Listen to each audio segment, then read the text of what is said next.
Bonjour tout le monde. Hello, hello, bienvenue, bienvenue. On va vous laisser vous connecter tranquillement pendant quelques minutes. Exactement. Dites-nous si vous êtes là parce qu'en fait, on se sent seul sinon devant nos caméras. Un petit hello dans le chat, ça serait sympa, quoi. Qu'on ait l'impression de boire un café tous ensemble. Bonjour Emmanuel, bonjour Hugues. Oula, ça passe vite. Bonjour Émilie. Bonjour Tony. Hugues encore. Arthur. Brandon. Alejandra. Inès. Bonjour Chloé. Bonjour Brandon. Bonjour Véronique. Eh ben, c'est super ça. Ça fait du monde. Ça fait du monde, ouais. Alors, je reconnais quelques noms. Bonjour à tous ceux que j'ai eu l'opportunité de discuter en direct. On va attendre quelques minutes le temps que tout le monde se connecte. Hein. Brandon a bien compris la logique du café. Bravo. Voilà, ouais. Exactement. J'avoue, j'aurais dû m'en faire un avant le webinaire. J'aurais pu boire tranquillement. Un peu trop tard là maintenant. Je reviens dans 10 minutes, ça vous embête pas?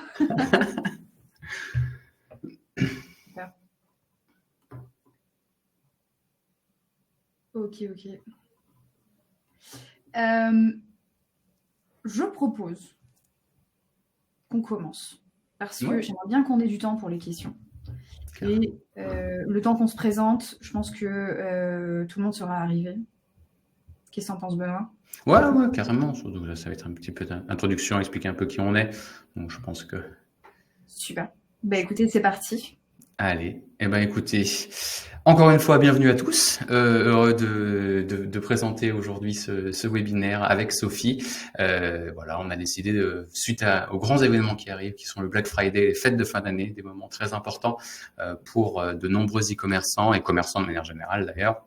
On a pensé que ce serait assez intéressant de vous expliquer un peu notre vision de la chose et comment vous pouvez faire en sorte de performer au mieux, et notamment via des logiques de publicité sociale performantes. Du coup, pour faire rapidement une introduction de qui nous sommes, je te laisse Sophie te présenter. Merci. Oui. Alors, bonjour tout le monde, moi je m'appelle Sophie et je suis une paid ads expert, une paid ads expert. Je fais des publicités sur les réseaux sociaux et ailleurs, donc tout ce qui est Taboola, Outbrain, TikTok aujourd'hui, etc. depuis un petit moment. Je pense que les premières publicités que j'ai lancées, ça devait être en 2016, donc vous imaginez bien que j'ai vu les plateformes se monter, évoluer, se complexifier, etc. Je ne rigole pas, je pense que depuis le début de ma carrière, spécifiquement ici, j'ai dû dépenser un peu plus de 10 millions, si ce n'est plus, honnêtement. J'ai pas calculé, mais c'est juste quelque chose qui m'est venu en tête, ça doit être à peu près ça. J'ai accompagné beaucoup d'entreprises, plus d'une cinquantaine probablement. Encore une fois, j'ai pas calculé exactement. J'ai eu beaucoup de clients au cours de ma carrière, encore une fois. D'autant que je suis passée autant en agence qu'en freelance. Mais j'ai eu la grande chance d'accompagner plein de clients différents, donc que ce soit de l'e-commerce, donc c'est probablement le cas pour beaucoup d'entre vous, mais aussi des personnes spécialisées dans la lead generation, donc la génération de prospects, du branding, etc. Et j'ai plus de 10 ans d'expérience. Je sais que j'ai l'air jeune, mais je suis assez âgée, j'ai 33 ans.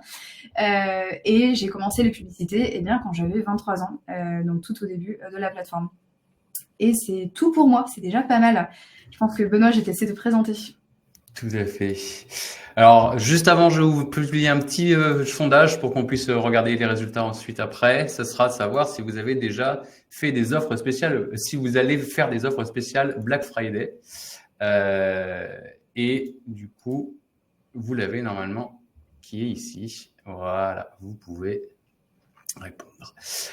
Pour savoir qui je suis moi, du coup, je suis Benoît Murer, je suis Customer Success Manager pour la France achanable, un nom bien long et compliqué pour faire des responsables de compte des plus grands comptes français et des partenariats avec les agences. On aura un peu l'opportunité de discuter aussi aujourd'hui. Ça va faire du coup moi 3 ans que je suis chez Chanable, enfin exactement 2 ans et 11 mois, vous m'offrirez le dernier j'espère. Et ça fait de manière générale 5 ans que je suis dans la gestion de clientèle, notamment dans le secteur informatique et le e-commerce. J'ai travaillé avec des très grands groupes, notamment Carrefour pour ne citer que eux. Du coup, moi, je suis là surtout pour accompagner du point de vue stratégique les clients, leur expliquer un peu comment ils peuvent intégrer les différents canaux, pourquoi ils pourraient leur être utiles et voir éventuellement des opportunités de croissance tous ensemble via l'outil Chanable, qui est un gestionnaire de flux et que j'aurai le plaisir de vous présenter plus en détail potentiellement au besoin. Du coup, pour le sondage, je vois que nous avons quand même majoritairement un oui, ce qui va être notamment la raison de votre présence ici, mais on est sur un 63% de oui. Et quand même, quelque chose de notable, 20% qui ne sait pas encore. Donc peut-être que nous sommes là pour vous convaincre. C'est assez intéressant. Je pensais que vous seriez beaucoup plus à dire que vous lanciez des publicités pour le Black Friday ici. Je me demande, alors on en parlera juste après peut-être lors de la prochaine base de questions, mais du coup, si vous en faites, quelle est un petit peu votre optique et vos objectifs sur les grandes lignes, et si vous ne savez pas encore pourquoi vous n'avez pas encore décidé, pourquoi vous ne savez pas encore, et pour ceux qui ont répondu non, parce qu'il y en a quand même 16%, pourquoi? Voilà, désolé Benoît, je te laisse la parole. Non, mais c'est très bien, je te remercie. Tu as bien raison. Et oui, n'hésitez pas à interagir dans le chat. Nous sommes là bien sûr pour lire et nous avons aussi des personnes qui seront là pour vos questions, pour plus tard, pour la fin éventuellement. Du coup, le programme d'aujourd'hui, ça va être 3 parties. La première assez simple mais importante, je pense, de pouvoir expliquer pourquoi le Black Friday et la période de fin d'année en fait est si importante pour un business de commerce, e-commerce principalement. Et ensuite, pouvoir discuter un peu de la préparation de votre stratégie et de la réduction des coûts publicitaires. C'est un moment, vous le verrez, qui voit les augmentations des budgets de beaucoup d'acteurs augmenter et comment vous pouvez un peu vous sortir de tout ça. Et ce sera également le thème de la 3e partie, d'essayer de voir comment vous pouvez vous démarquer, notamment via quelque chose qui devient de plus en plus important, qui est la créa. Et donc, du coup, on pourra discuter un peu des exemples de créa et de qu'est-ce que vous pouvez mettre en place pour vous démarquer. Du coup, pourquoi cette période est vraiment importante pour votre business? Revenons un peu aux fondamentaux, le Black Friday et le Cyber Monday, ce sont des événements qui sont extrêmement importants dans les pays anglo-saxons, de là où ça vient, d'où leur nom relativement anglais, qui sont en fait des moments de grand discount où on va pouvoir faire des actions pour pouvoir inciter tout simplement des personnes à faire des achats supplémentaires de ce qu'ils avaient pu faire ou au contraire les inciter à acheter ce qu'ils cherchaient à acheter depuis longtemps. On reviendra aussi en détail là-dessus. Et aujourd'hui, il y a quand même très très peu de marques qui ne se prêtent pas au jeu. Et c'est vraiment de plus en plus une grosse opportunité, même si en France, c'est vrai qu'on remarque qu'il y a eu peut-être un peu plus de réticence qu'il ne pouvait y avoir dans les pays anglo-saxons de base, mais même s'il ne porte pas toujours son nom, c'est souvent quand même globalement un événement qui est extrêmement important et qui marche très très bien.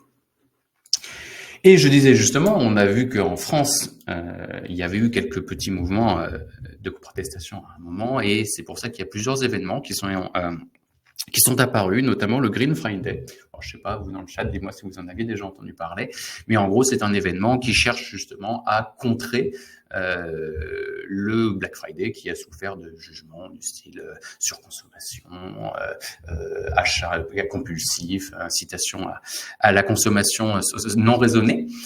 Et du coup, suivant la marque que vous avez aujourd'hui, il peut être intéressant de réfléchir au Black Friday peut-être sous l'angle du Green Friday ou de n'importe quelle autre alternative pour ne pas être mis à l'écart de cette opportunité business, mais de tout de même montrer votre engagement écologique. Dans le cas où vous en avez un qui est fort, c'est toujours une très bonne chose de le mettre en avant.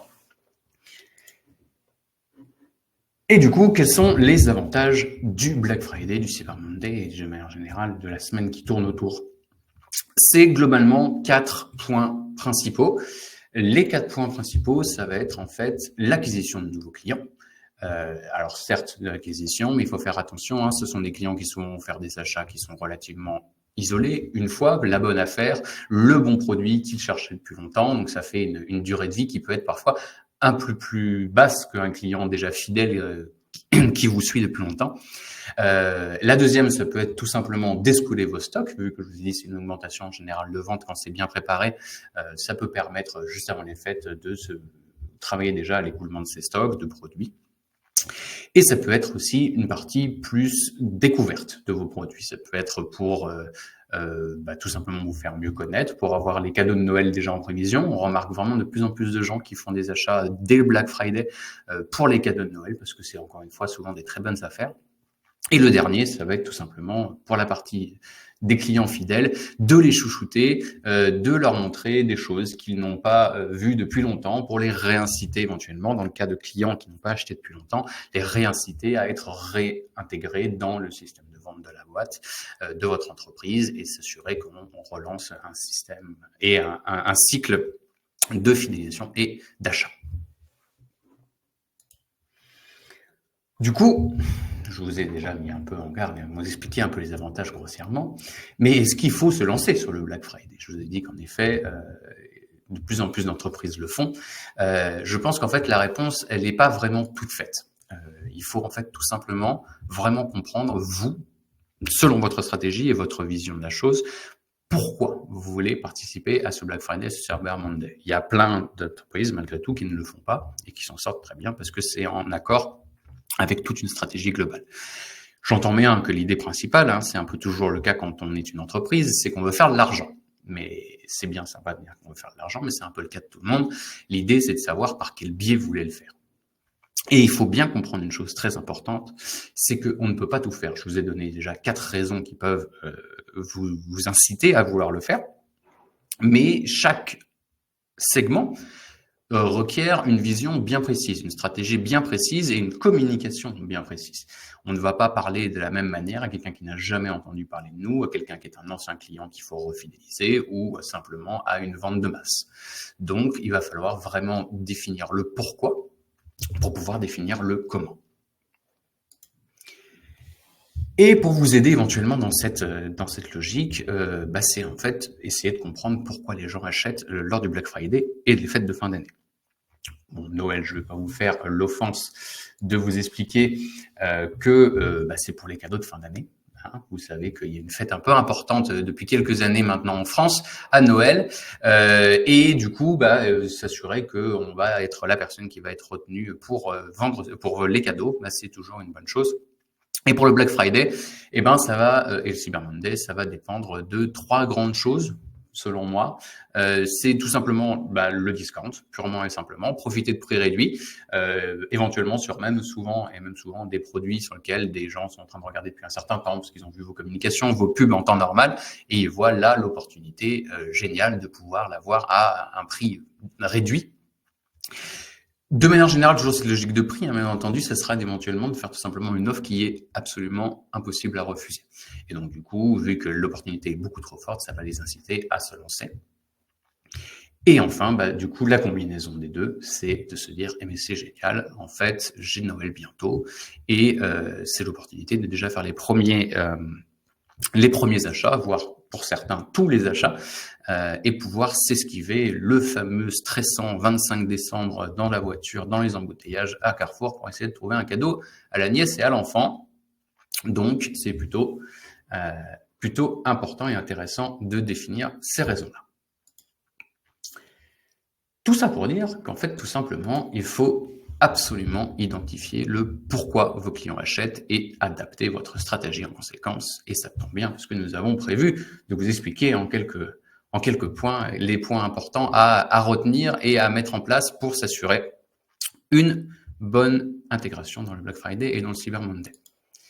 Pour définir cette stratégie, vous avez globalement, pour commencer, 3 choses, selon moi, qui sont importantes à considérer. La première, ça va être de vous faire accompagner. Enfin, de manière générale, ça va être de vous faire accompagner, mais il y a 3 façons de vous faire accompagner, excusez-moi. La première, ça va être tout simplement de choisir votre bon tooling. Je parle évidemment de Chanable, étant moi-même représentant de Chanable. C'est en gros de savoir contrôler l'information que vous allez envoyer et de pouvoir vous assurer qu'elle sera toujours mise à jour, surtout dans une période où il y a énormément de trafic, où il y a énormément de ventes, s'assurer qu'on a la bonne information au bon endroit, au bon prix, qu'on reçoit les demandes de commandes de la bonne manière et qu'on a pu bien définir tous les canaux sur lesquels on veut diffuser et que cette diffusion se fait sans accroc. Voilà, ça c'est trouver des bons tooling et Chanable est l'un des outils qui peut vous permettre de faire ça pour cette optimisation, cette centralisation et cette optimisation de manière générale. Et ensuite, vous allez avoir plusieurs acteurs qui vont vous aider éventuellement à définir plus globalement justement où est-ce que vous devez aller et comment vous devez y aller pour être le plus pertinent possible. Ça va être soit via une agence pour planifier vraiment votre stratégie globale et pouvoir la mettre en œuvre, soit via un freelance. Également pour la même chose, mais souvent à plus petite échelle et éventuellement avec des budgets parfois également à plus petite échelle. Est-ce que jusque-là, vous avez des questions?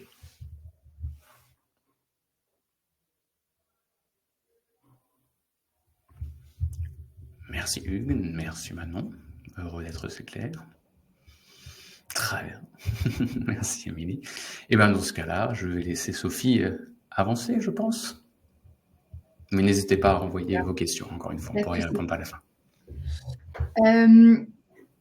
Du coup, une fois qu'on a identifié si oui ou non vous voulez faire le Black Friday ou pas, si c'est une bonne idée pour vos clients, si c'est une bonne idée pour votre business, si c'est une bonne idée pour l'état de vos stocks, etc., la prochaine étape, évidemment, c'est de bien préparer sa stratégie.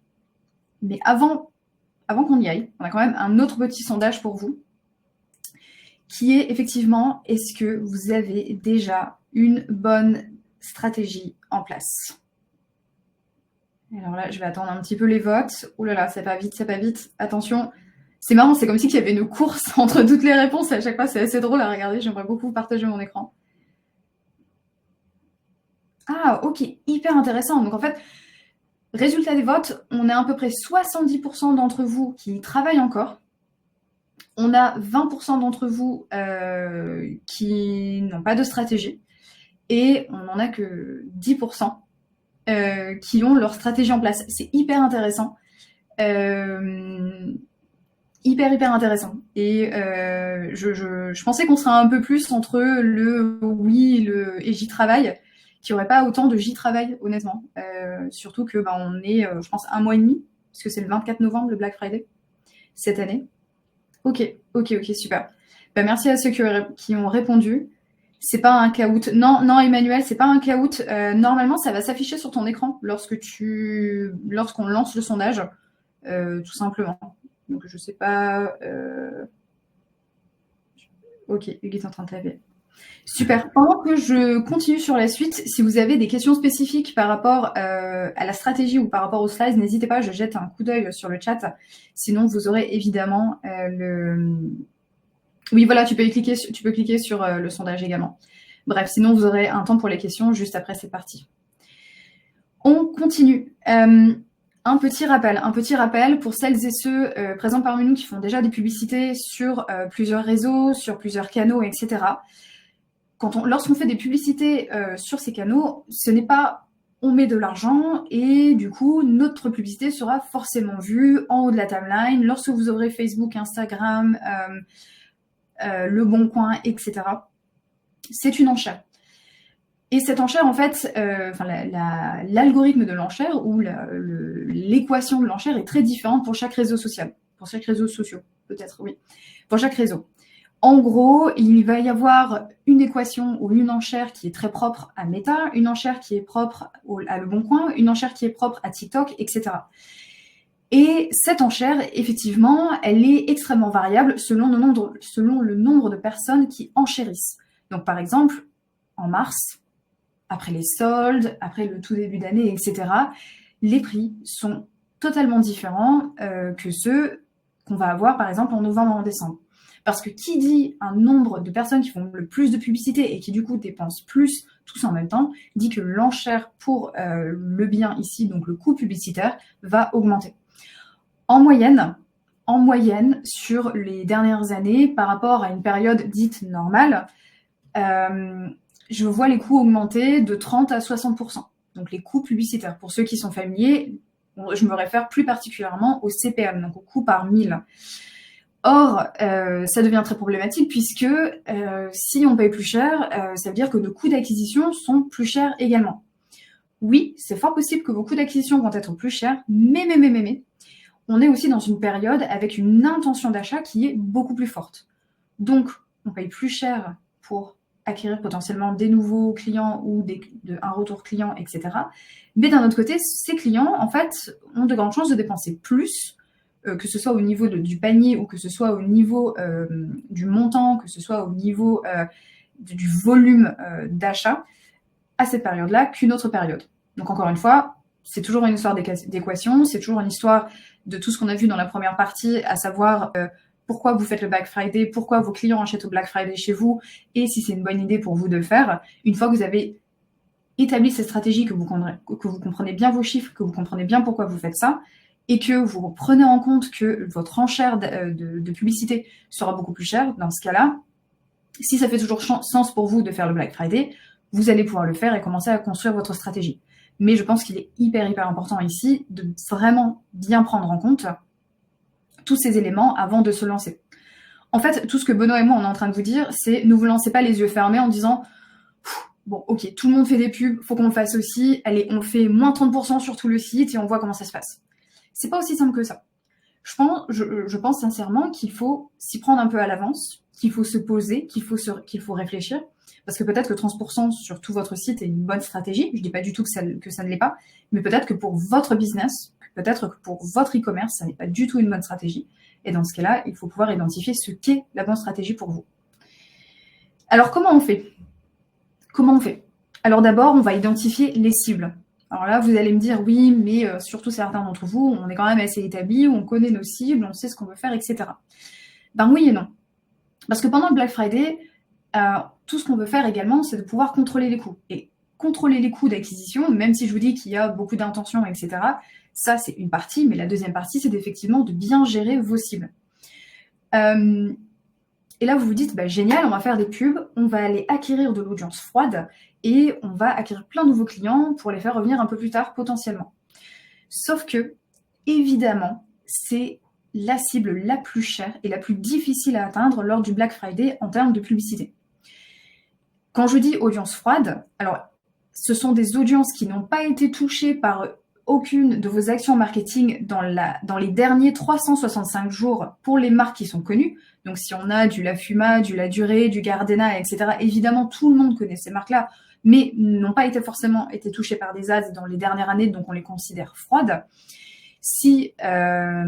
Ou alors si vous êtes une marque plutôt inconnue, qui n'est pas connue du grand public, dans ce cas-là, qui n'a jamais été touchée par vos pubs également dans les 365 derniers jours ou peut-être même dans les 6 à 3 derniers mois. Ça dépend un petit peu la fréquence à laquelle ils ont été touchés.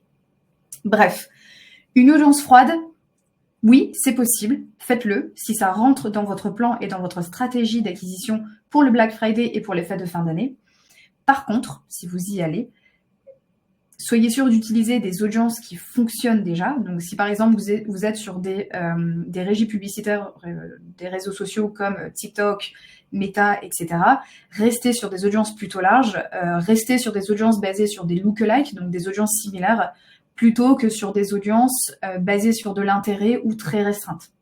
Parce que là, l'algorithme aura besoin du plus de place possible pour bouger, aller tester des choses et montrer vos publicités. Par contre, ce que je vous recommande ici, c'est d'aller surtout chercher des audiences qu'on appelle tièdes et des audiences chaudes. Attention à ne pas confondre avec des audiences qui sont des anciens acheteurs. Je vais y revenir juste après aux anciens acheteurs. Ces audiences qu'on dit tièdes ou chaudes, je vais faire la distinction. Les audiences tièdes, ce sont les audiences qui ont peut-être interagi sur les réseaux sociaux, qui ont ouvert un email, qui ont une connaissance plus ou moins vague de votre marque pour les marques inconnues dans les 6 derniers mois ou qui ont interagi un petit peu avec vos réseaux sociaux pour les marques connues. Une cible chaude, ce sont les cibles avec des identifiants ou des marqueurs forts de passage à l'achat imminent, tels que se sont abonnés, ont passé plus de 30 secondes sur votre site, on fait 2 ou 3 visites dans les 6 derniers mois sur votre site, etc., etc. Ces audiences sont les meilleures à aller chercher lors du Black Friday. Pourquoi ? Parce qu'elles sont au final les moins chères à aller chercher. Puisque ce n'est pas de l'acquisition, on ne demande pas aux algorithmes de montrer nos publicités à des nouvelles personnes, donc d'aller déduire telle et telle personne sont les plus à même d'acheter chez nous. Mais par contre, vous allez dire à l'algorithme, ces personnes nous connaissent déjà, montrez-leur toutes nos ads. Et ça fonctionne plutôt très bien. Et la manière de se préparer pour le Black Friday, si vous avez le temps dès aujourd'hui, ce que je vous recommande, ça serait par exemple de lancer des campagnes d'awareness, des campagnes de notoriété sur les réseaux sociaux, sur tous les autres canaux, je vais y arriver, tous les autres canaux que Chanel propose, afin de chauffer cette audience, potentiellement. Et d'augmenter on dit en anglais votre pool d'audience, donc d'augmenter votre poche d'audience que vous allez pouvoir aller retargeter pendant le Black Friday. Donc, ce que je suis en train de vous dire, c'est qu'effectivement, c'est plutôt pas mal de s'y prendre à l'avance, en fait. Et pour tout vous dire, avec les clients avec lesquels je travaille, j'aime bien commencer ces activités de préchauffage en septembre, en octobre, avant de les couper début novembre, pour les relancer à partir du 15 novembre pour les early bird, etc. Bon, ça, j'en parlerai après. Mais ces audiences, pour moi, sont vraiment essentielles et sont les plus importantes au niveau du Black Friday. Encore une fois, ce que je dis, c'est une généralité. Ça se trouve, pour votre business, ça fait aucun sens d'aller cibler ces audiences dites tièdes et chaudes. Par contre, ça fait beaucoup de sens d'aller chercher des audiences froides. Dans ce cas-là, faites-le. Il y a toujours des spécificités pour chaque business. Mais si vous avez fait tout le travail en amont de savoir pourquoi, comment, qui achète, comment, pourquoi, dans ce cas-là, vous savez exactement quel type d'audience vous allez pouvoir aller chercher. Ensuite, j'en viens aux anciens acheteurs. On pourrait se dire, c'est super, on va faire du retargeting vers nos anciens acheteurs lors du Black Friday et ils vont revenir, reacheter, ça va être génial, on va avoir beaucoup de ventes à ce niveau-là. Oui, mais encore une fois, moi je trouve ça toujours un peu dommage parce que techniquement, vous avez déjà acheté ce client. L'acquisition a déjà été payée pour ce client. Selon moi, l'accent doit être mis sur du remarketing hors réseaux sociaux pour tout ce qui est anciens acheteurs. Je privilégierai quelques enjeux. Je m'attarderai donc beaucoup plus sur de l'email marketing et du SMS marketing que sur des publicités pour ce type de clients. Encore une fois, sauf si ça fait sens pour votre business. Pourquoi je dis ça? Parce que, au final, pour rappel, on est quand même dans une période qui coûte très, très, très, très cher. Or, si vous allez payer une seconde fois les coûts d'acquisition pour des anciens acheteurs, votre e-commerce n'est plus rentable. C'est pas possible. Si vous continuez à dépenser de l'argent à chaque fois qu'ils achètent. Faites-en un petit peu, pourquoi pas, peut-être juste avec une campagne de couverture ou de portée pour vraiment rester dans la tête de ces gens lorsqu'ils vont recevoir vos emails de promotion et vos SMS de promotion. Mais de là à faire de l'acquisition, seulement si ça fait sens, seulement si vous êtes prêt à dépenser de l'argent pour réacquérir ces clients pour le Black Friday. Petite chose que j'ai pas dit juste avant, je pense que pour les marques un peu plus établies, si votre e-commerce est en ligne depuis quelques années déjà, n'hésitez pas à considérer comme audience tiède, voire chaude, une personne qui n'a pas acheté depuis 18 mois sur votre site. Et ça, c'est quand même un ancien acheteur. Mais par contre, il n'a pas acheté. Alors, ça dépend de la récurrence d'achat avec vos clients, évidemment. Mais si la récurrence d'achat est d'environ tous les 6 mois, mais que cette personne n'a pas acheté dans les 18 derniers mois, dans ce cas-là, c'est quand même une audience que je mettrai dans les cibles tièdes et chaudes et que du coup, je retargeterai sur les réseaux sociaux. Petit aparté ici. Évidemment, on va parler des offres très rapidement, mais je le répète encore et toujours, si c'est possible, segmentez toutes ces audiences. Si vous allez vers des audiences froides, quelle offre on leur fait? Si vous allez vers des audiences tièdes et chaudes, quelles sont les offres spécifiques qu'on peut leur donner? Ici, je pense que le plus spécifique que vous pouvez l'être, le mieux c'est, le plus adapté à ses clients. Si quelqu'un s'est baladé sur votre site 3-4 fois dans les 6 derniers mois, il y a de fortes chances qu'ils aient envie d'acheter, mais peut-être qu'il y a des barrières. Si la barrière est le prix, tel que vous l'avez identifié, dans ce cas-là, c'est le bon moment d'aller les chercher. Et d'aller les chercher avec une offre irrésistible qu'ils ne pourront pas refuser et donc forcément acheter sur votre site. Par contre, faites très attention d'être consistant parce que les gens ne sont pas aussi crédules qu'avant avec tout ce qui est Internet, etc. J'ai même des personnes qui je connais des personnes qui font exprès d'aller sur les sites pour ensuite se faire retargeter avec des promotions parce qu'ils savent que dans les 5-10 prochains jours, s'ils n'ont pas acheté, les marques, généralement, les retargetent avec des promotions, genre à moins 10, moins 15, moins 20% sur leur site. Donc, soyez consistants sur toute la ligne. Rendez-vous la vie simple également. N'allez pas faire des automations ultra compliquées. 1, si vous n'avez pas l'habitude. Et 2, si vous n'avez pas le temps. Parce que lors du Black Friday, vous n'avez que 4 jours ou une semaine ou 15 jours selon le type d'offre que vous allez faire pour faire mouche. Et s'il y a un problème informatique, je vous assure que vous allez vous en mordre les doigts. Donc, évidemment, on segmente, mais on garde les choses simples quand même.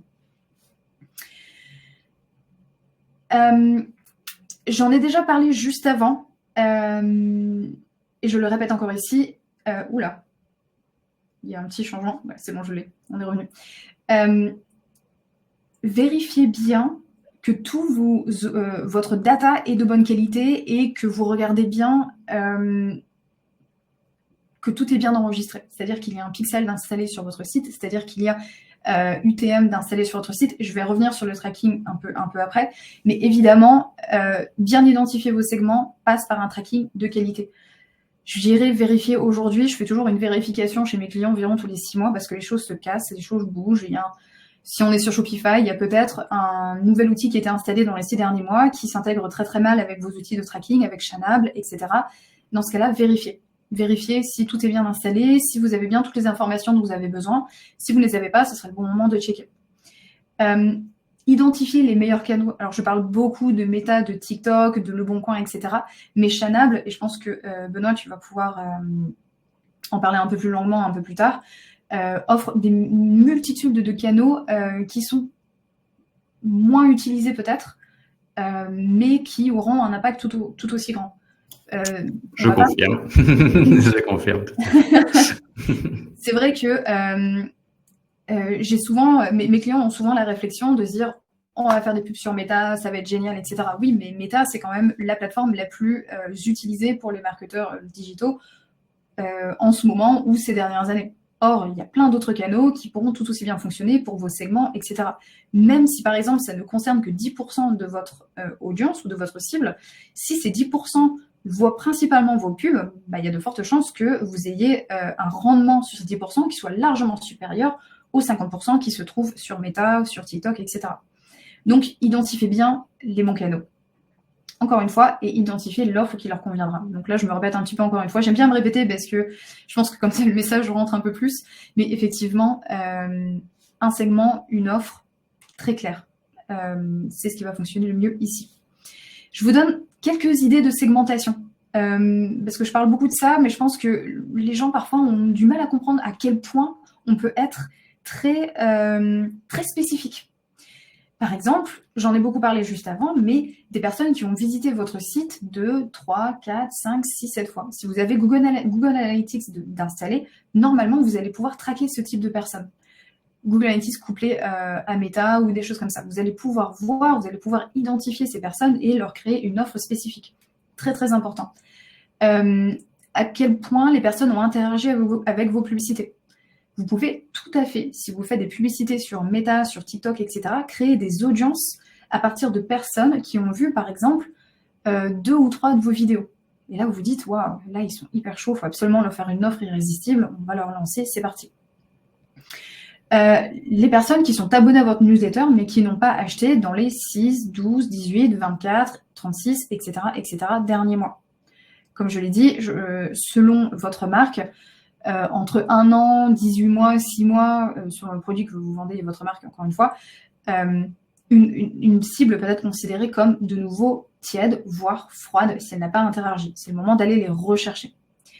À passer plus de 30 secondes sur certaines pages. Là, ça demande un tout petit peu plus de data, mais c'est tout à fait possible avec les UTM, avec des page anchors, un mix entre Meta et Google Analytics et donc et Google UTM, Tag Manager, de faire pour calculer les personnes qui passent plus de 30 secondes sur une certaine page. Là aussi, ça peut être un indicateur de passage à l'achat imminent.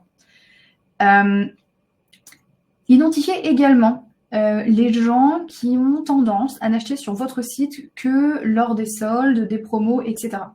Généralement, comme ces personnes ont un LTV, donc une long-term value ou un panier moyen qui va être inférieur au reste, ça peut être intéressant d'aller les chercher et de leur faire une offre spécifique ou de ne pas leur faire d'offre tout simplement parce que vous ne voulez pas les acquérir. À vous de voir ce qui va fonctionner le mieux pour vous.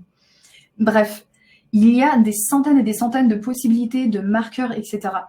allez vous amuser en fait. Baladez-vous un petit peu sur votre CRM, baladez-vous un petit peu sur Shanab, baladez-vous un petit peu sur les régies publicitaires pour trouver un petit peu toutes ces petites, ce que j'appelle des nuggets d'audience qui pourront être très utiles au final lors du Black Friday et lors des grandes promotions de l'année. Bref, encore une fois, on vous le répète, Benoît vous l'a répété en première partie, c'est vous qui déterminez ce qui constitue de la data de qualité selon votre marque, le contenu proposé, la fréquence d'achat et vos objectifs. Et y penser en amont, c'est essentiel pour réussir un Black Friday et des fêtes de fin d'année au niveau des ventes, etc. Encore une fois, je le répète, ne vous précipitez pas. C'est pas parce que votre concurrent fait du moins 30% que vous devez forcément le faire. C'est pas parce que tout le monde le fait que vous devez le faire, ou au contraire que vous ne devez pas le faire. Peut-être que vous devez absolument le faire. Mais il faut absolument que vous identifiez tout ça, que vous sachiez pourquoi, comment, avec quelle cible, et ensuite on va voir avec quel contenu. Du coup, Benoît, je te donne la parole parce qu'on a quand même quelques case studies pour vous à ce sujet. Tout à fait. Merci du coup Sophie pour tout ça. Moi je voulais vous parler du coup d'un cas que nous avons fait avec un partenaire il n'y a pas longtemps qui avait intégré du coup un de ses clients achanable qui est d'une marque de prêt-à-porter féminin et qui du coup était accompagné par ce partenaire pour pouvoir définir tout simplement les éléments nécessaires pour s'assurer une meilleure présence sur les réseaux et s'assurer en fait une augmentation de chiffre d'affaires et de ROAS, donc revenu on ad spent. Et vous voyez, les chiffres sont quand même relativement concluants. On remarque un 74% d'augmentation de chiffre d'affaires et un ROAS de 51% d'augmentation, donc plutôt pas mal. Et l'idée, c'était en fait que tout cela est arrivé selon trois grands problèmes qui avaient été identifiés, qui ont été réduits par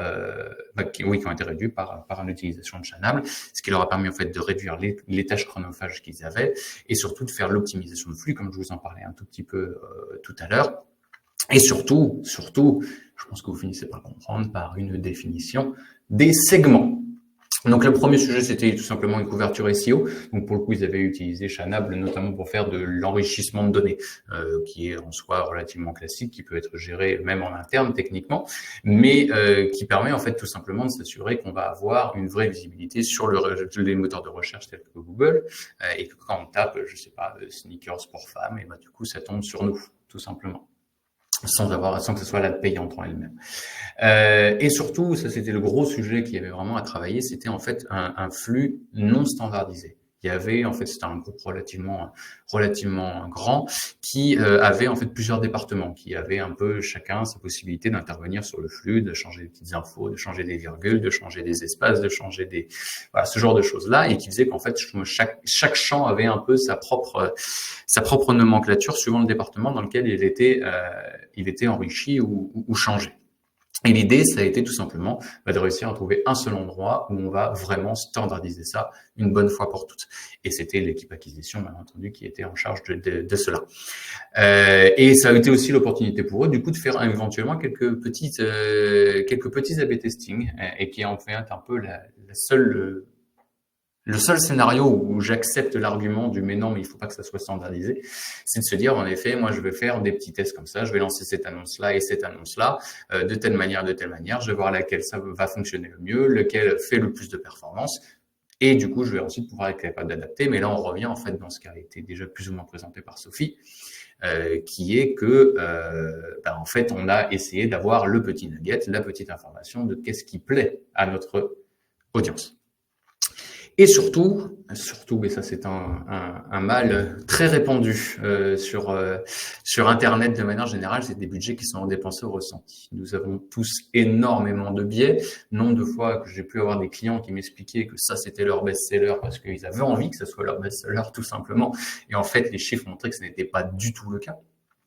Ou que oui, mes clients ne vont pas sur Amazon parce que moi je n'aime pas Amazon. Écoute, on tente Amazon. Ça marche super bien. Ça veut pas dire qu'il faut aller sur Amazon, hein, ne me faites pas dire ce que je n'ai pas dit.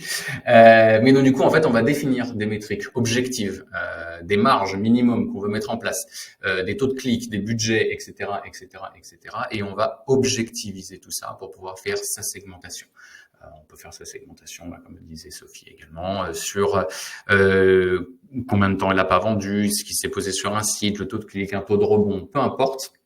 Et on va segmentariser tout ça pour adapter sa stratégie, son budget. Et du coup, en fait, dans les 51% de ROAS, vous pouvez en mettre une partie non négligeable au fait qu'on arrête de dépenser de l'argent sur des choses qui ne cliquent pas, tout simplement.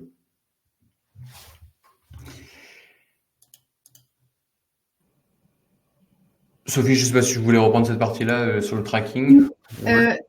Si très rapidement, parce que c'est quand même très très important, et surtout que j'ai pas beaucoup parlé de third-party tracking, mais tout ça, tout ce qu'on a parlé aujourd'hui est impossible si votre tracking n'est pas installé, n'est pas bien installé. Alors si vous faites partie des personnes ici qui utilisent Chanable, si c'est mal paramétré, ce dont Benoît est là pour vous aider, si c'est mal paramétré, évidemment, on n'aura pas de data, on ne saura pas vraiment ce qui se passe. C'est pareil pour les régies publicitaires. Si les pixels des différentes régies publicitaires ne sont pas ou sont mal installés, il faut absolument régler ce problème, sachant qu'aujourd'hui, avec le blocus de plus en plus important au niveau des datas de la vie privée, donc par exemple les données du browsing, de navigation, les données d'achat, etc., sont de moins en moins communiquées par soit vos téléphones. Donc si vous êtes sur Apple, vous devrez être familier du message qui s'affiche, qui dit est-ce que vous voulez que l'application vous traque ou non, ou sur votre navigateur, donc sur votre PC, où effectivement Chrome d'ici quelques semaines va complètement interdire tout ce qui est cookies, etc. Donc comment on fait ? Et tout ça, ça passe par des outils de tracking qui sont multiples, qui vont se corréler et sur lesquels on va pouvoir se baser pour prendre des décisions. S'ils sont mal installés, vous ne pourrez pas prendre des bonnes ou prendre des décisions tout court. Donc, Chanable, vos régies publicitaires avec chacun de leurs pixels, Google Tag Manager ainsi que le nouveau Google Analytics. Et aujourd'hui, pour parer notamment à toutes ces problématiques de data qui est de moins en moins partagée entre les régies publicitaires, les plateformes et les sites internet, vous avez ce qu'on appelle les third-party tracking, comme Weekend Reports, Triple Whale si vous êtes sur Shopify, Databox, Segmetrics, je ne l'ai pas mis ici. Bref, il y en a énormément sur le marché qui se valent plus ou moins les uns les autres selon vos besoins et selon votre budget. N'hésitez pas à investir sur ce type d'outils parce qu'ils vont vous être très utiles dans le futur immédiat. Bref, on va parler de stratégie pure et dure au niveau du Black Friday, notamment sur les 4 temps de Black Friday et de Noël. Vous le savez très bien, le Black Friday, c'est le 24 novembre, mais comme d'habitude, on va avoir des offres Black Friday qui vont commencer, j'imagine, je sais pas, dès le 1er novembre probablement, pour certains magasins, certaines marques, etc. C'est ce qu'on appelle le Early Bird. Et c'est la semaine, généralement c'est la semaine dans laquelle a lieu le Black Friday, mais le Early Bird peut très bien être les 2 semaines, les 3 semaines avant le Black Friday. Encore une fois, ça dépend de votre stratégie, de votre marque, de vos stocks, de ce que vous décidez de faire, etc. Ensuite, il y a le jour du Black Friday en lui-même, où là... j'ai rien d'autre à vous dire, c'est le 24 novembre cette année. Ensuite, c'est moins connu en France, on l'utilise beaucoup moins, mais c'est beaucoup plus important, par exemple, dans les pays anglo-saxons, notamment aux US, au Canada, etc., où on a ce qu'on appelle le Cyber Monday, qui propose généralement, c'est un peu la dernière des marques des soldes, si vous voulez, où on a encore un tout petit peu plus de réduction au Cyber Monday sur les stocks restants. Bref, à vous de voir si, encore une fois, c'est quelque chose qui est important, sur lesquels vous voulez vous attarder. Et enfin, ce qu'on appelle le holiday gifting, donc tout ce qui est fête de fin d'année, Noël, Hanouka, j'en passe, que vous allez pouvoir faire en France. Est-ce qu'on a des questions avant d'aller plus loin? Juste au cas où. Je vous laisse un tout petit peu de temps dans le chat, je surveille. Non, tout va bien. Ok, super, pas de questions.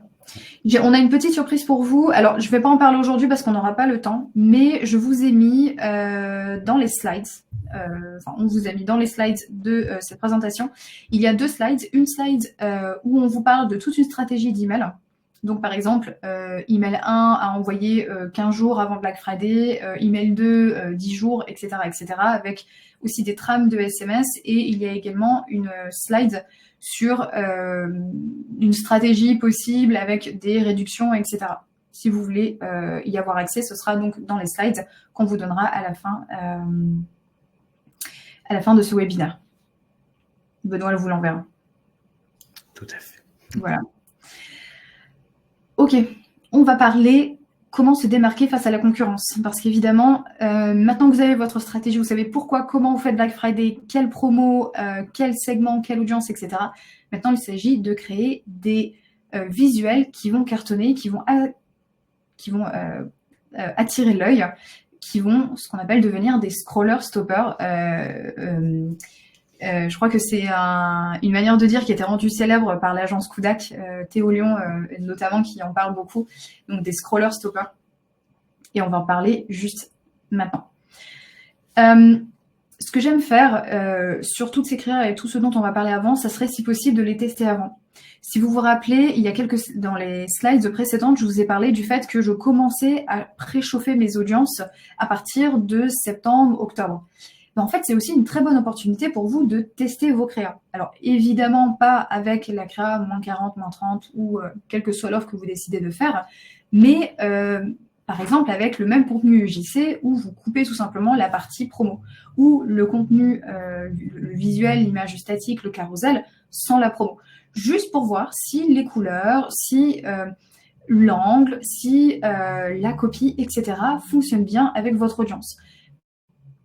Parce que si on arrive au Black Friday et que toutes les créas sur lesquelles on s'est posé, qu'on a travaillé pendant des semaines mais qu'on n'a pas testé ne fonctionnent pas, c'est quand même dommage. Surtout si vous dépensez beaucoup d'argent lors de ces activités de publicité. Donc si possible, testez avant vos créas. Pour avoir des idées de créa, ce qui est vraiment, vraiment, vraiment hyper cool aujourd'hui, j'y vais un petit peu à l'envers, je m'en rends compte de la slide, mais c'est pour une bonne raison. Vous avez probablement entendu parler de la Meta Ads Library, donc de la librairie Facebook au niveau des pubs. Le problème avec la librairie Facebook, c'est qu'en fait, on a juste les publicités. Si on arrive à trouver les mots-clés ou si on arrive à trouver la marque, et c'est tout. Par contre, on a la même chose sur TikTok, sauf que TikTok vous donne carrément les métriques. C'est-à-dire, est-ce que le taux de clic, le CPM, combien d'achats il y a eu, si c'est une publicité de conversion, etc. C'est assez incroyable. J'arrive toujours pas trop à comprendre pourquoi ils rendent cette donnée publique. D'ailleurs, ça doit bien m'embêter. Enfin, moi, je sais que ça m'embête un peu, effectivement. Mais c'est hyper utile pour vous parce que allez voir un petit peu. Alors, si vous êtes un produit qui est très courant, j'irai voir aux US ce qui se fait en termes de contenu vidéo. Évidemment, c'est du TikTok, c'est forcément du contenu vidéo, mais allez voir un petit peu ce qui s'y passe. Voir ce qui se passe aux US, etc. Allez voir ce que vos concurrents font, s'ils font de la publicité sur TikTok. Et surtout, n'hésitez pas à recycler ce que vous voyez qui fonctionne. Si vous voyez que le contenu ABC fonctionne beaucoup mieux que le contenu G, H et F, dans ce cas-là, recyclez-le à votre sauce et n'hésitez pas à le lancer pour le Black Friday. Bref, c'est une mine d'or. La plateforme TikTok, je sais qu'il y a beaucoup de scandales derrière, c'est un peu compliqué d'y aller, etc. Mais c'est vraiment une mine d'or pour vous à aller chercher des idées de contenu, de l'inspiration et surtout voir ce qui fonctionne ou pas en ce moment. J'ai une petite question pour vous. Je vais lancer un dernier poll. Ce sera mon dernier de cette session. Je suis un peu triste, j'adore les polls. Je ne sais pas si vous avez compris. J'aime beaucoup en faire. Je viens juste de vous lancer, mais qui, au final, fait une veille sur ses concurrents ici, sur ce qu'ils font, sur tous les canaux ou sur que quelques canaux, etc. Je vous laisse le temps de répondre. Ah, bah voilà, là, ça me rassure. Enfin des résultats que j'aurais pu prédire. Vous êtes 83% à me dire que vous faites une veille. Alors oui, mais que sur quelques canaux.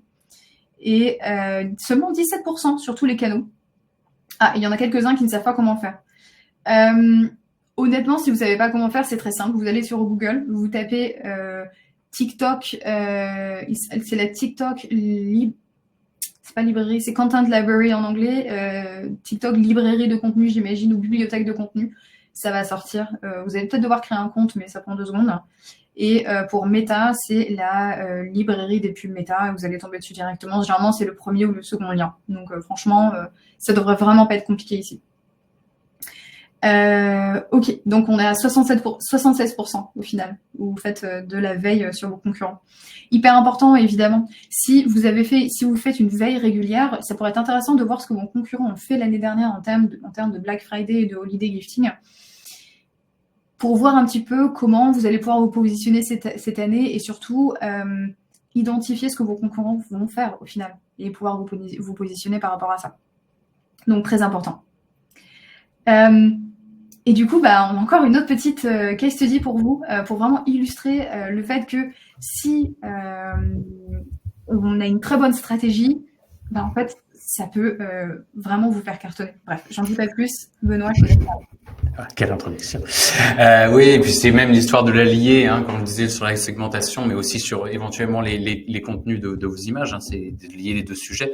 Nous, on a un cas, alors pourquoi il n'a pas travaillé ces images là-dessus, mais ce serait techniquement possible de le faire, ce serait même peut-être intéressant, d'une personne qui a été assez créative sur la façon dont il a segmenté son audience, c'est que tout simplement, elle lui vend des accessoires de mode. Donc, ça peut être du parapluie, ça peut être des lunettes de soleil, ça peut être ce genre de choses-là.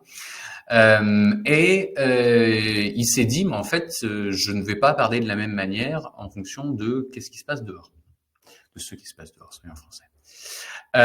Et du coup, il s'est dit, est-ce que je peux aller récupérer tout simplement les données météorologiques pour pouvoir faire mes annonces en fonction de ces données météorologiques. Et il s'avère que nous avons un système Météo France qui est assez prolixe dans le partage de ces informations, et vous pouvez tout à fait trouver sur leur site web des XML qui vous donnent en temps réel les pluviométries, les niveaux de vigilance, les bulletins de prévision, etc., etc., pour pouvoir en fait adapter vos annonces en fonction de cette météo-là et de ces prédictions-là.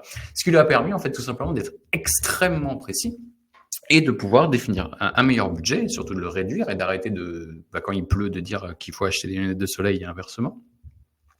Il a augmenté du coup sa pertinence et il a eu un taux de clic qui a absolument explosé. Et comme je disais, ça peut se lier avec les histoires d'images et de création, comme on vous disait, c'est que techniquement, nous, on va être capable de vous dire, voilà, je veux mettre telle image en fonction de telle donnée, et donc du coup, on va adapter ça et on va être encore plus pertinent et encore plus dans la réussite et la conviction de nos prospects ou de nos clients, et donc du coup, s'assurer qu'on va augmenter notre chiffre d'affaires et notre visibilité. Voilà pour ce cas un peu original qu'on aime bien partager puisqu'il est original, précisément. Et ça rejoint vraiment tout ce qu'on vous dit depuis le début. Si vous identifiez bien comment vos clients achètent, donc j'achète un parapluie parce qu'il pleut dehors, ça ne me viendrait jamais l'idée d'acheter un parapluie quand il fait 30 degrés et que toute la semaine, il va faire beau. En fait, la parapluie, on n'en a jamais sur nous quand il pleut de toute façon. Donc, c'est pour ça que, je sais pas, chez Monoprix, généralement, ils sortent tous leurs parapluies dès qu'il pleut dehors. Mais c'est vrai, c'est exactement ça. Donc, classique, en effet. Et c'est un exemple un peu simpliste au final et assez marrant, mais je suis sûre que, par exemple, c'est pas dans les slides ici, mais pour une marque de skincare avec laquelle je travaille en ce moment, qui se lance en France, on a prévu, littéralement dès aujourd'hui, on a des contenus UGC, donc qui ont été générés par les utilisateurs, où les personnes disent « Oh là là, il fait hyper froid en ce moment en France, du coup mes mains gercent, mes lèvres gercent, c'est pas possible, du coup j'ai découvert cette marque, elle est trop bien. » Et on a des contenus qui ont été créés parce que cette marque, du coup, est une marque d'apiculture, enfin d'apithérapie, donc c'est fait à base de miel. Et du coup, on a prévu des contenus qui disent aussi « Oh là là, il fait vraiment pas assez froid, du coup tout le monde a la gastro, bon c'est cool, du coup je prends mes compléments alimentaires avec du miel dedans, enfin de la propolis, etc. » On a aussi des contenus qui sont créés en mode il neige de ouf, si plus possible, etc. Et en fait, ces contenus ont été créés ces dernières semaines, donc en septembre et en début octobre, et on attend littéralement dans quelle direction le temps ou la météo va se diriger pour pouvoir lancer ces contenus au bon moment. Donc pensez-y, j'imagine qu'une marque comme Cézanne, par exemple, va faire énormément de publicité sur ses pulls dès qu'il va commencer à faire froid. En l'occurrence depuis hier, mais bref, vous pouvez être créatif au niveau de la météo également. Il y a beaucoup de choses à faire ici et de segmentation. On continue parce que l'heure tourne en fait, on parle beaucoup, on s'amuse comme des petits fous. Vous inquiétez pas, on a quasiment terminé, ensuite on aura le temps pour vos questions. Et j'avance tout de suite avec les types de publicité à mettre en place, donc les types d'ads à mettre en place. Ça vous paraît complètement contre-intuitif, mais je vous conseille de laisser tourner vos pubs qui sont en evergreen, surtout si elles tournent depuis un moment et qu'elles fonctionnent. Pourquoi? En fait, c'est très simple, c'est un peu l'idée c'est d'aller à contre-courant et de faire le contre-pied de toutes les publicités qui vont principalement parler de promotion, sans se soucier forcément des bénéfices, de l'autorité sociale de vos produits, enfin des produits que vous vendez, et qui vont surtout mettre en avant la promo. Et ici, moi, ma théorie, c'est que, et la raison pour laquelle ça fonctionne bien, c'est que, évidemment, on est en contre-courant, mais aussi, c'est un peu l'effet bonne surprise. C'est-à-dire que si une personne clique sur cette pub et qu'elle est intéressée et qu'elle arrive sur votre site et qu'en plus, elle se rend compte qu'il y a une énorme promo pour le Black Friday, franchement, c'est irrésistible. C'est irrésistible et on va vouloir acheter tout de suite. Et aussi, surtout, ça évite que votre marque apparaisse un peu cheap, un peu pas cher. Si par exemple, vous faites un truc un peu très moins 50% sur tout le site, tout doit disparaître, etc. Donc, pourquoi pas? Pourquoi pas? Encore une fois, si ça fonctionne pour votre marque. Mais ça peut être une très bonne idée ici. Évidemment, les UGC, je n'arrêterai jamais d'en parler. Faites des contenus créés par des influenceurs en marque blanche, des micro-influenceurs, etc. Achetez les droits pour que vous puissiez réutiliser cette vidéo et y ajouter des contenus brand. Il y a une marque qui fait ça de manière extraordinaire. Pour moi, c'est un cas d'école. Cette marque s'appelle yepoda.fr. Vous pouvez tout à fait aller voir les publicités sur le Meta Ads Library et sur le TikTok Content Library. Leurs pubs sont un mix d'UGC et de contenu branded où ils ajoutent en fait leur promo dessus. Et ça fait un résultat très dynamique, hyper sympa. On apprend des choses, on voit ce qu'ils font. Allez voir ce qu'ils font parce que c'est vraiment très, très, très bien fait. Évidemment, quand je dis UGC, pour celles et ceux qui ne sont pas au courant, juste au cas où, les UGC, c'est pas du tout les utilisateurs, on leur donne des produits, ils font ce qu'ils veulent. Ça se prépare en amont, on écrit des scripts, on écrit des scénarios et on donne ça aux influenceurs. Alors certains influenceurs et certains créateurs de contenu sont très très forts et vont arriver à venir avec leur propre concept, mais moi je vous conseille vraiment de préparer ça en amont. Il y a toute une stratégie, une théorie autour de l'UGC qui est à suivre. Il y a plein de documentation à ce propos sur les réseaux sociaux, j'en parle notamment sur ma chaîne TikTok, mais ne faites pas ça à l'arrache non plus. Et évidemment, les publicités avec votre offre. Ça me paraît logique, mais certains en oublient. C'est vrai qu'avec un peu l'hégémonie de l'UGC, l'hégémonie du contenu un peu non brandé, un peu plus incarné en ce moment, tous les jours, on en oublie qu'une simple image, ça peut très très bien fonctionner, voire même un carrousel, avec de l'image où on parle de votre solde. Donc par exemple, cette créa-là, c'était pour un de mes clients donc au solde, où il faisait un petit peu, on reprenait un peu le tout doit disparaître, un peu bête et méchant qu'on peut voir sur les devantures de magasins, je sais pas, MacArthur Glen ou des choses comme ça. Et au final, ça a bien fonctionné parce que c'est quand même un biais psychologique, c'est-à-dire si tout doit disparaître, ça doit avoir des soldes de ouf. Si j'y vais pas, si je vais pas au moins voir s'il y a quelque chose qui m'intéresse, je vais rater quelque chose dans ma vie. C'est très biologique, c'est très systémique, mais ça fonctionne. Et enfin, pour celles et ceux qui ont moins le temps, pour celles et ceux qui ont beaucoup de catalogues et qui ne peuvent pas forcément faire de créa spécialisée pour chacun de leurs produits, des carousels dynamiques fonctionnent également très bien. Surtout si vous allez cibler des personnes, votre segmentation dite tiède ou chaude, qui ont par exemple vu cette paire de chaussures 3-4 fois sur votre site et que bim, ils sont redistribués cette publicité, mais cette fois-ci avec moins 40%, la même chaussure, mais juste avec la promo, c'est parfait en fait. Il n'y a pas besoin de plus parce qu'ils sont déjà convaincus, ils savent déjà qu'ils veulent acheter cette chaussure. Donc ça peut être très puissant également. Et je vais laisser Benoît reprendre la parole juste ici parce que je sais que Chanable vous aide à faire ça en fait. Ils ont des valeurs dynamiques, vous allez pouvoir insérer en face de chacune de vos images pour pouvoir ajouter vos promos tout simplement sur vos produits. Je laisse parler Benoît, vas-y. Merci. Et du coup, Nathalie, j'ai déjà un peu répondu à l'écrit de comment techniquement on peut adapter les annonces en live selon la météo. Ça, c'est une des solutions. Du coup, c'est ce que nous, on est en train d'avoir, la Dynamic Image Editor, qui est donc une nouvelle fonctionnalité qu'on vient de lancer, qui en fait va, en fonction de conditions, être capable de donner un visuel que vous allez vous-même travailler directement dans la plateforme. Et donc, du coup, on va dire, dans le cas de la météo, si le produit a telle valeur météorologique, alors je veux appliquer ce template de visuel, et donc du coup il va appliquer le bon template en fonction de la météorologie.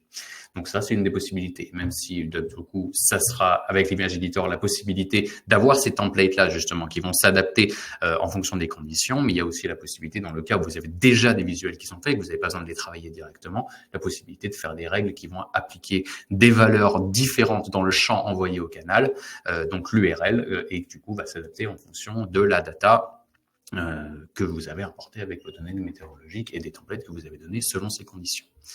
Voilà en gros ce qu'on est capable de faire aujourd'hui dans Chanable, et on va pouvoir du coup travailler, rajouter ces petits bandeaux avec le prix de base, avec le prix barré, avec le pourcentage, le nom de la brand, le nom du produit, éventuellement le visuel en lui-même. On va pas pouvoir aujourd'hui dans Chanable en tout cas travailler le fond directement.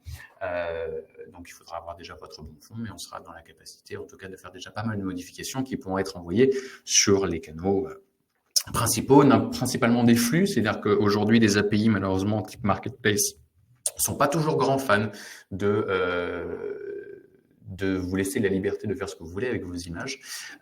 Mais je sais, de source absolument sûre, c'est pour une raison que c'est un de mes plus gros clients, que si vous êtes un très bon client de la marketplace, ils ont quand même tendance à faire des belles exceptions qui peuvent vous permettre de vous sortir de la concurrence. Donc, n'hésitez pas à carrément discuter avec les marketplaces elles-mêmes pour voir si éventuellement c'est quelque chose qui pourrait leur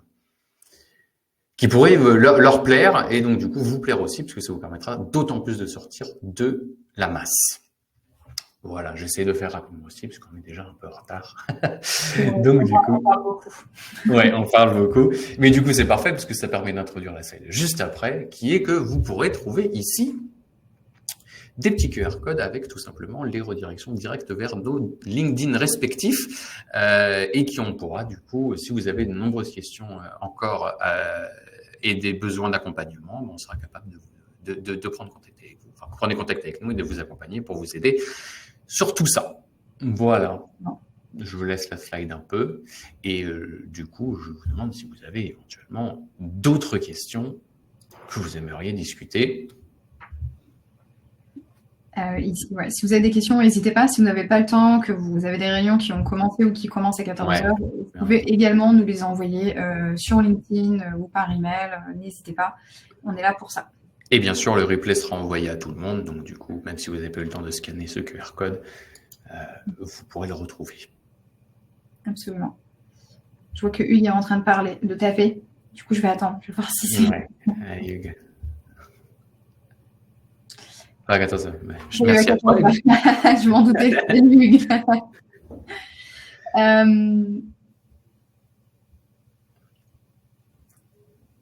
Super. Salut Hugues.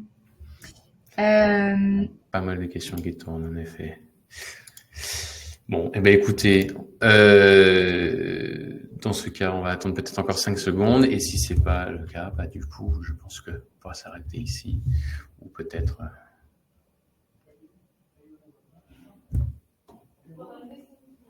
Oui, ça, vous avez nos mails. Tout à fait, tu t'es inscrit, Hugues, donc nous avons toutes les informations.